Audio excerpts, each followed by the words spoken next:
Madame, Monsieur, bonjour. Merci d'être fidèle à notre rendez-vous. Vous êtes très nombreux à réagir au traitement de l'actualité consacrée aux émeutes et à la répression chinoise au Tibet. Un pays annexé par la Chine en 1950 et qui a contraint le Dalai Lama, le chef spirituel, à s'exiler à Dharamsala en Inde. Le Tibet est actuellement une région grande comme un peu plus de 2 fois la France, avec pour capitale Lhasa. Une répression chinoise qui fait mauvais genre à quelques mois des Jeux Olympiques à Pékin. La révolte des moines bouddhistes a surpris le monde. La répression policière chinoise a révolté les Occidentaux. Avec en toile de fond, la question qui taraude tous les gouvernements et les sportifs, faut-il boycotter les Jeux Olympiques? La rédaction de France 2 a consacré pas moins de 45 reportages à cette actualité depuis le 13 mars. Pour réagir et commenter ces événements, 2 téléspectateurs, M. Yves Lecor à Caen. M. Lee par téléphone. Bonjour M. Lee.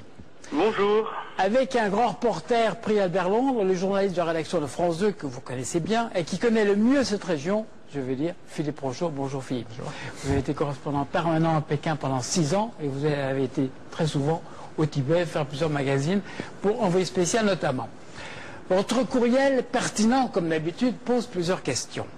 Quelle authenticité des reportages que vous diffusez? Quelles sont vos sources? Pourquoi parlez-vous de censure? Bref, plusieurs interpellations auxquelles nous tenterons d'apporter un début de réponse. Un rappel en images avec le récent reportage commenté par Philippe Rochaud, extrait du 20h de jeudi dernier à l'occasion de la venue de la presse, très encadrée, vous allez le voir, dans un temple de Lhasa. Dans le temple du Jokang, des moines en pleurs font irruption devant les caméras. Le gouvernement pense qu'on va tout casser, voler et tout brûler. Ils nous accusent et on ne peut pas sortir. Ils ont enfermé des moines et des gens. Nous voulons la liberté. Après ces cris du cœur, les moines du Jokang seront-ils punis ou auront-ils droit à plus de liberté? L'attitude du pouvoir chinois face à cette affaire sera un test. Il est de votre devoir de journaliste de faire savoir au monde libre ce qui se passe réellement au Tibet en ce moment. Des innocents sont abattus pour le seul fait de réclamer leur liberté.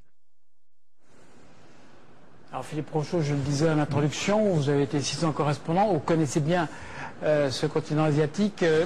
Alors vous avez été là-bas sur place, vous avez été surpris par cette révolte un peu brutale?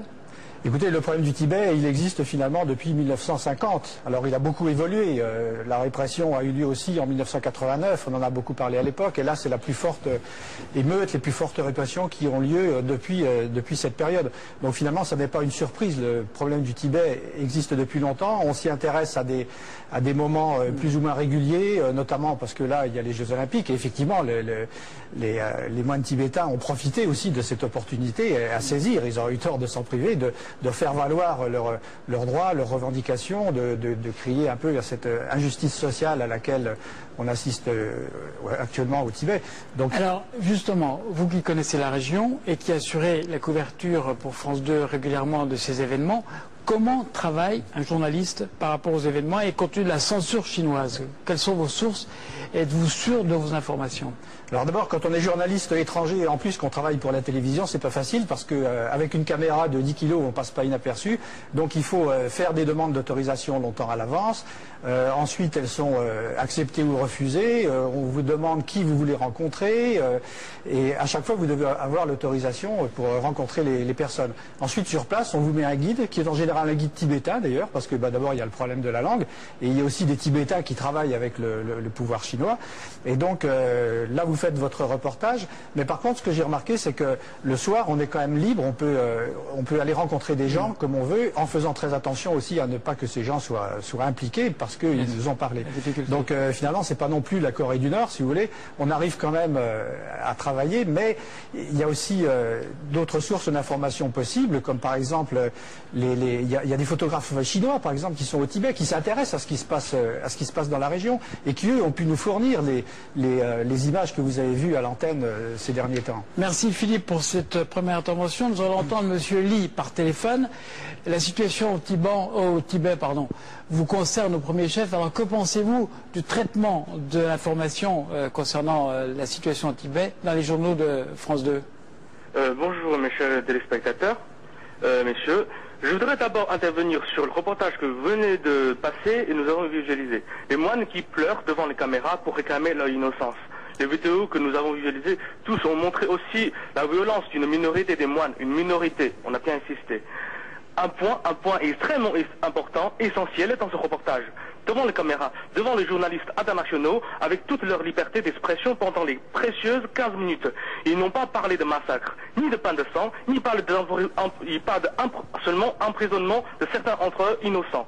C'est bien ce que nous avons compris. Maintenant, veuillez me justifier la répression sanglante que vous avez parlé dans vos infos. Par la presse, connaître une erreur, c'est courageux.